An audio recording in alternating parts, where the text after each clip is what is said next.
नमस्कार, यहाँहरूलाई हार्दिक स्वागत छ हाम्रो युट्युब च्यानल ज्ञान सञ्चार नेपालमा।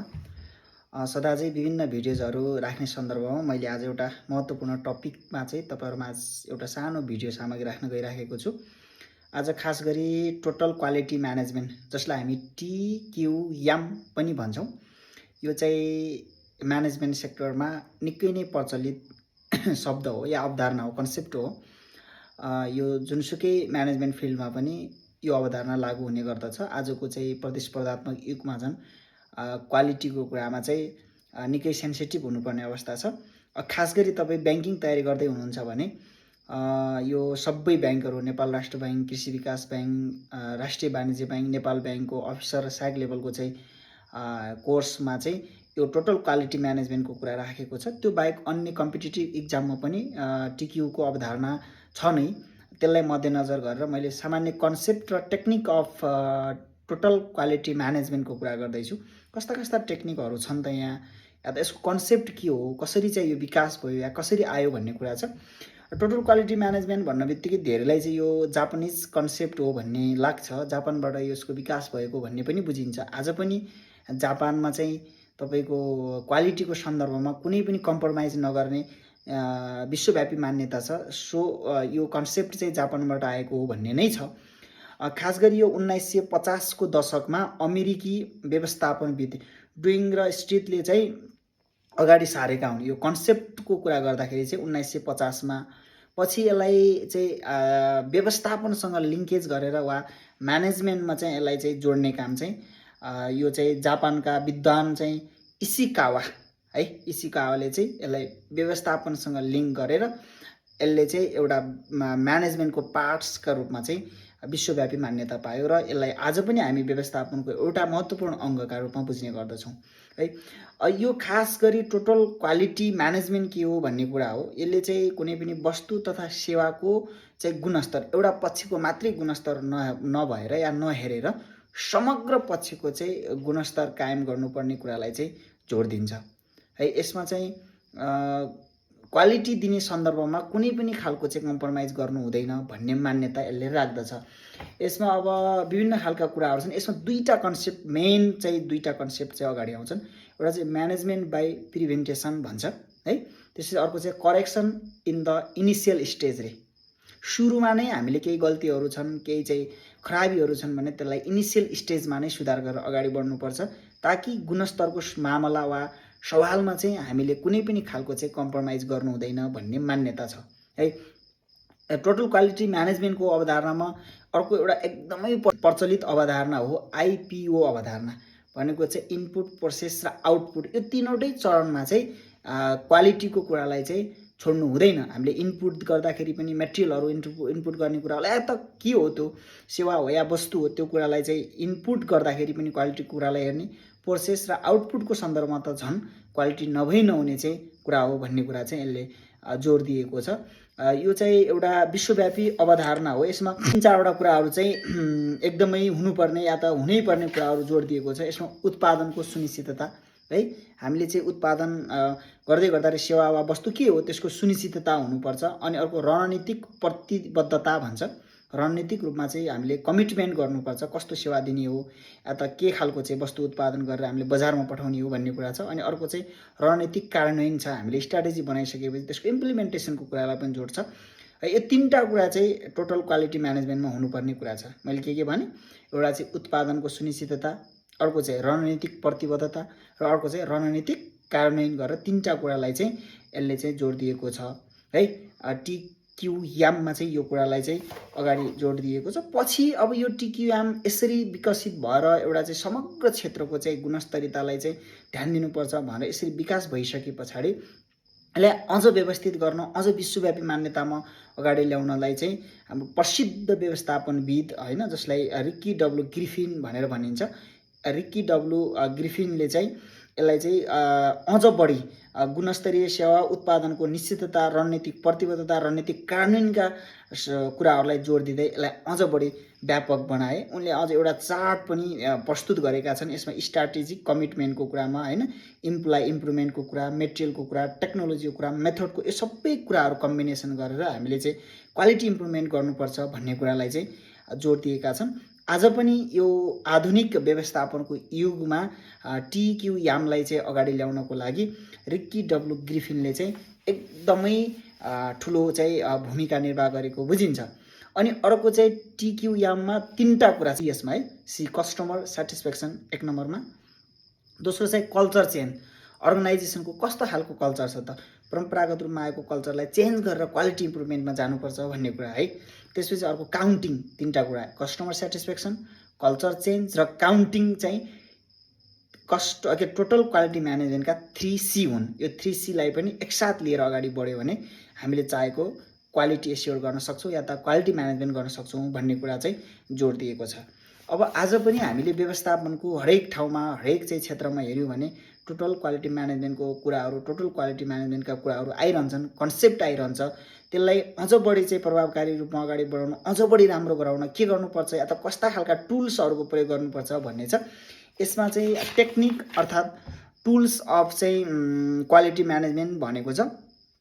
यो कुराहरूलाई म तपाईँहरू माझमा राख्नेछु। त्योभन्दा अगाडि चाहिँ की पोइन्ट अफ टिक्यू यामको कुरा हो। के कुरा हुन्छ त है, यसमा चाहिँ एउटा चाहिँ ग्राहक सन्तुष्टिमा बहुत जोड दिन्छ। कस्टमर एट फर्स्ट भन्छ यसले है। निरन्तर सुधार आवश्यक छ भन्छ। हामीले सुधार्दै अगाडि बढ्नुपर्छ या त सुधार्दै राम्रो राम्रो कुराहरू ल्याउनुपर्छ भन्ने कुरालाई जोड दिन्छ। यो सुधारको रणनीतिक पद्धति हो भन्छ। स्ट्राटेजिक रूपमा नै हामी सुधारेर अगाडि बढ्नुपर्छ भन्ने छ है।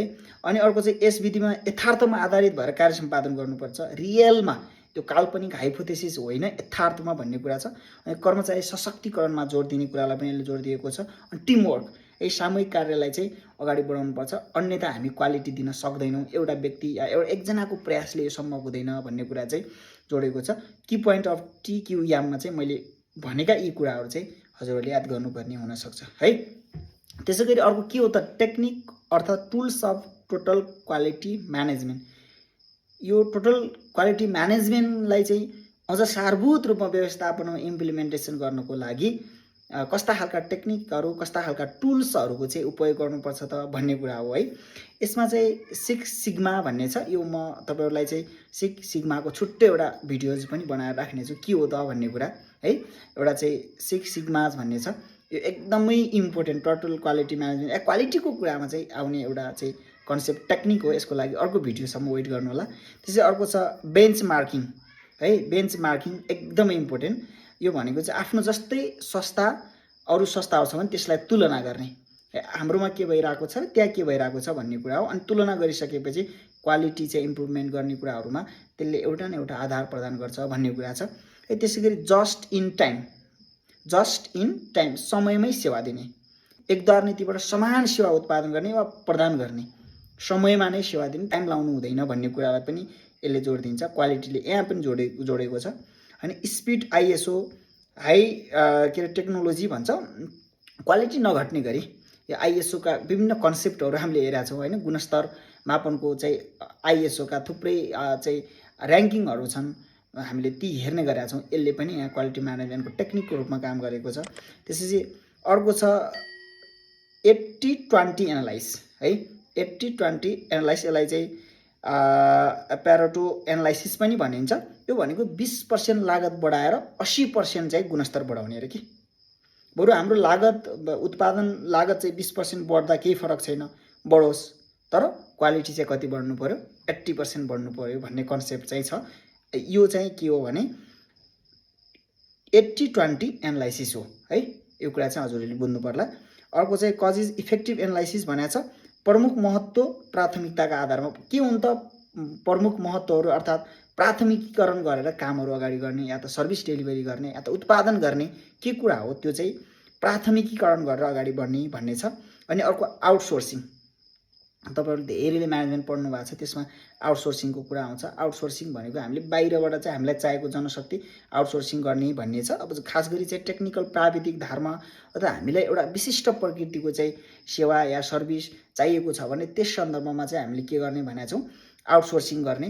अब जस्तो प्रशासनिक कुरा या लङ टर्मको हो भने चाहिँ आउटसोर्सिङ गर्नु हुँदैन।